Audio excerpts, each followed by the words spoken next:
Nous voilà au terme d'une année 2018 d'intense activité pour l'Association des maires Ville et banlieue. Une intense activité provoquée par un grave sentiment d'abandon des territoires urbains fragiles de la part d'un État qui, depuis l'été 2017, n'avait manifestement pas pris la mesure des enjeux vitaux de la rénovation urbaine, de l'accompagnement social de près de 6 millions d'habitants. Une intense activité qui a justifié que les élus des sites en politique de la ville se mobilisent fortement pour alerter, pour sensibiliser, pour protester, pour défendre. Ils l'ont fait au travers de Ville et banlieue, et évidemment au travers de ses partenaires, les autres associations d'élus, au premier rang desquelles l'Association des maires de France, mais aussi avec les acteurs eux-mêmes de la politique de la ville, associatifs, économiques, et notamment avec le Tour de France des solutions que nous avons porté avec Bleu Blanc Zèbre.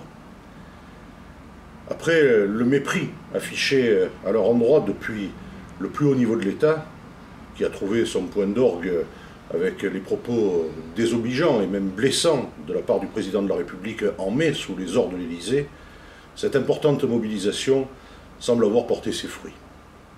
Le dialogue aura fini par reprendre à l'automne 2018 avec la nomination de Julien Denormandie aux fonctions de ministre de la Ville et du Logement. Et alors des propositions naguère balayées ont pu être reprises, des pistes de concertation sont rouvertes, des engagements sont affirmés.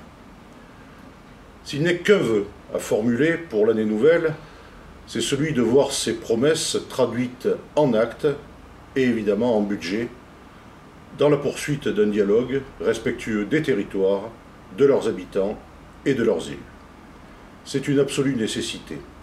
Dans le contexte inquiétant de détresse sociale et économique, sur fond de fragilité des institutions démocratiques et des institutions républicaines, dont les plus humbles des urbains sont les premières victimes.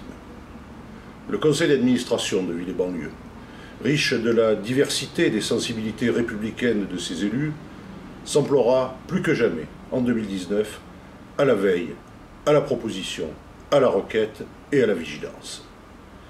2018 a vu notre association rejointe par de petites et moyennes communes comme Port-de-Bouc, Val-de-Reuil ou Saint-Étienne-du-Rouvray, par la communauté d'agglomération Grand Paris Sud, Seine et Saône-Sénart, par la métropole de Toulon et même par la ville de Paris.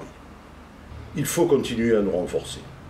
Plus nos collectivités seront nombreuses, à échanger sur leurs difficultés et à promouvoir les solutions qu'elles ont imaginées et qu'elles font vivre, plus forte sera la parole que Ville et banlieue continuera à porter pour que la République se penche avec bienveillance sur les quartiers urbains, avec son esprit retrouvé d'égalité et de fraternité qui a malheureusement été rudement malmené durant de trop nombreux mois. Bonne année nouvelle à tous, belle année 2019.